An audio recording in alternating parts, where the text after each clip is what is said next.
we're in a world with confrontation, with conspiracy theories, racist ideas are rising up. So that richness is very important. So basically, hi everyone, Mamobo here from Gorm Media. Today is a very special day. I'm actually joined with two very special people. I'm joined with French Ambassador Vincent and I'm joined with Cultural Counsellor Mariam Diallo. And today is a very special day as today we're having the launch of the Belonging exhibition here in Limerick, Ireland. So as you guys know that we are a platform that has open discourse, open conversation around social issues that are happening in Ireland, particularly of people of culturally diverse backgrounds. We have some questions here for our special guests today.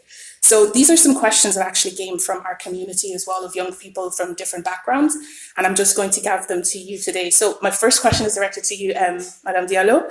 The first question is from Eric, who's 19. He is Nigerian Irish, and he says, given Europe's colonial history with continents such as Africa, how can we form a unified European identity that encompasses the unique cultural heritage of these individuals, but also prevents barriers to belonging as well? I don't know if you can answer that question. Thank you very much for that question, Eric. I want to say first that we have abandoned the term of assimilation in favor of integration. And integration allows the maintenance of differences, and I think that differences are richness for Europe. I want to talk about that European Parliament resolution from March 2019, I think. It's around fundamental rights of people from African descent in Europe. And this resolution encourages European institutions, member states, to recognize history, including past and present injustices, slavery, and all of that, and also the positive contribution of these people to Europe. And we have a day, an international day of remembrance for the victims of slavery and slave trade, and also a Black Month history. I think all of that is very positive. And maybe a more personal take on that question, because I am fully French, but with a special feature. I have a dual African and European culture. And as I was saying before, I am fortunate that I've always considered that cultural mix as a strength and a sense of pride. And that, if you feel like that, that can carry you through when you face ordinary racism, discrimination. And not only that, I grew up in Marseille, a very cosmopolitan city where living together is a reality. And then I opened up to a third culture. I learned Arabic in Beirut, Lebanon. I lived in the Arab world. So I feel like that cultural mix is a strength for a people, for oneself, for myself, but also for a country. And you know it, unfortunately, we're in a world with confrontation, with conspiracy theories, racist ideas are rising up. So that richness is very important. So basically, I'm a French citizen, I belong to Europe, and everything is important in my sense of belonging.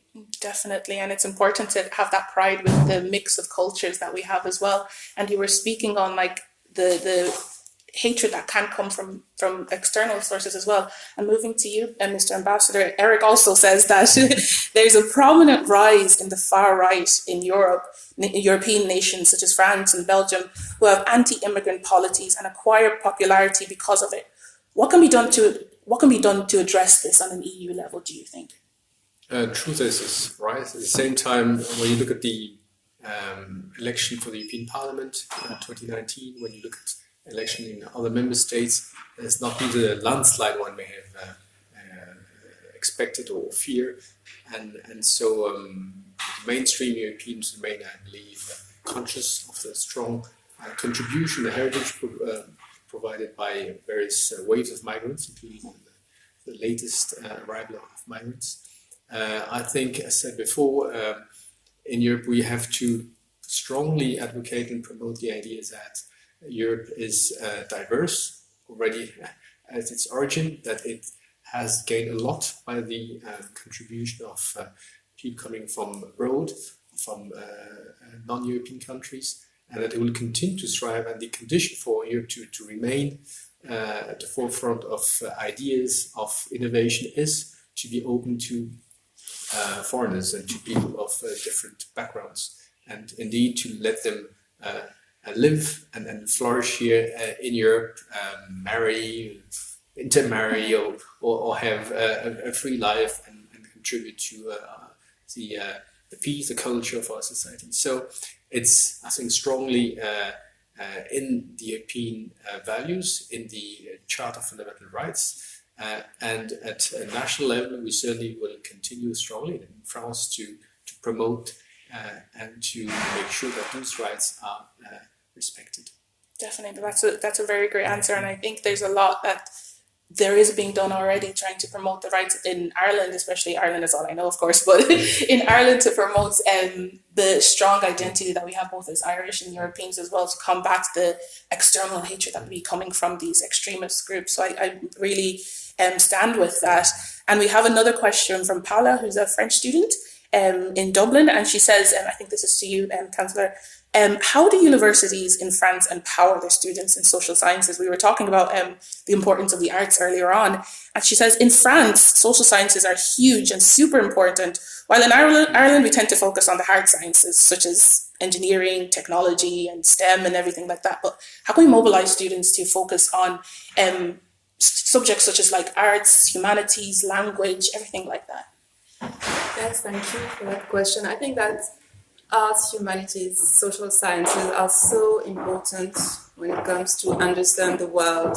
They gives us the way to understand the world. And I think, yes, in France, they are considered traditionally a field of excellence.